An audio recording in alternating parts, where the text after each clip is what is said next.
Hi, my name is Matt Daniel. I'm the chairman of the Spirit of VMI. It's late September 2023, right before the elections, and we have a video we'd like you to watch. As you watch this video, please think about three things. First, that in 2020, former governor and a group of politicians sucker punched VMI with false accusations. Two, like most of you, we were aghast and surprised that VMI did not provide response. Three, that the Spirit of VMI was formed to provide that response. As you watch this video of these candidates, know that they're speaking extemporaneously, from the heart, ad hoc, about their opinion of VMI and, most importantly, their willingness to help us defend the Institute against future aggressions. Lastly, think about who else is cultivating these relationships with the Virginia legislature and the executive branch. I'll give you a hint. The answer is no one. No one else is building these relationships. Please vote for these candidates because they have pledged their support for VMI. For a complete list of candidates endorsed by the Spirit of VMI, please visit our website. Thank you very much for your time and your consideration. I think that you had a gubernatorial administration that was on fire and in chaos, and full just direct candor, it obviously was Northam. Northam found himself in the controversy of controversies that one can imagine. He was in free fall. How he stabilized and saved himself is beyond my imagination, but and I think he was looking for ways to deflect left and right. I think that his party started looking for ways once they forgave him and once they decided he wasn't going anywhere, they decided that they needed to find ways to deflect left and right. And I think VMI got drug into that as a way of taking pressure off of the administration that caused the controversy, the party that started out by calling out the governor, but then discovered they were stuck with him and had to figure out a way to work with him and to sort of smooth over their own contradictions. Because if you look at their comments at the beginning of the controversy and then later on, something changed and shifted. And I think a way that they did that was they threw a lot of sacrificial lambs on the fire and to draw attention away, and VMI was one of them. I'm sorry that that happened, and my hope is that. And at the time, you had one administration and its appointees in the General Assembly and in the VMI leadership and on the board of directors or the board of governors, and none of them were going to be prepared to speak back or clap back. I don't think so. Hopefully, as that shifts and changes, you see under the current administration, hopefully things are improving. Certainly, as that continues and the General Assembly remains even more so in Republican control, you see more progress on restoring things, and certainly the image of VMI. If we can get you to say VMI is good, I think it'll seal the deal for us, and we can let you have your rest of your Tuesday night back. I think you should put your expectations higher. VMI is good. VMI is amazing. It is outstanding and great. And keep training those formidable heroes that go and do all that your graduates have done for Virginia. If I could make a list of the people who are business leaders that have done so much conscientiously and selfishly for Virginia, I would say 2/3 of them are VMI graduates. And so thank you for your service and what you guys do for Virginia. VMI is sort of the vanguard of protecting a lot of the things that we care about here in Virginia. As you said, integrity, honor, and we have to protect that at the state level, and I will endeavor to do that, absolutely. I think most people of goodwill and reasonable people out there recognize what VMI is about, and the tradition and the heritage and the culture, and as a lifelong Virginian, the importance of protecting that and passing it on to the next generation. So VMI is good, and it's a place that we will make sure stays that way.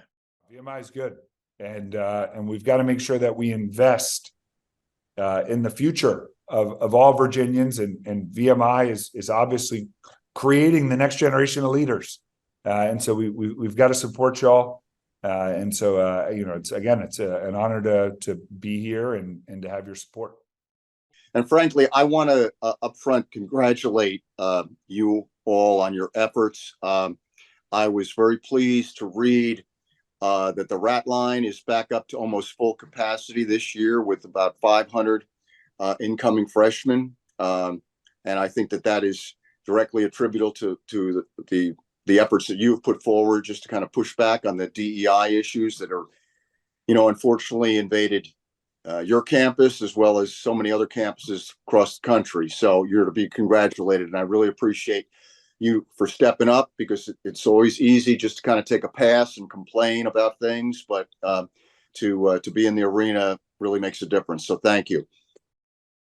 You can not only count on my support, but I pledge to you all that I will make it a priority for me, because I believe that the leadership that VMI creates for the next generation is critical, not just for our Commonwealth, but for our whole country. Outstanding. Thank you, sir. Well, Matt, Joe, Clint, I have to say, I'm extremely honored to receive the endorsement. VMI is a institution in our state that must remain, and I think that the opportunity that it offers our younger generation, the educational opportunities, the leadership, what it teaches with regards to integrity, I think is critically important. So the Virginia Military Institute is something that it's more than good. It's necessary for our country, and it creates opportunity for young people to experience that structured environment and to get that level of instruction that, quite honestly, it's very difficult to find in many other places. I know people who have graduated from VMI. I know one of them very well, and I think you all have a great reputation for turning out leaders, whether they're leaders in the community or they're leaders in the military. And there's no reason not to support that. Yes, VMI is a great school that I support.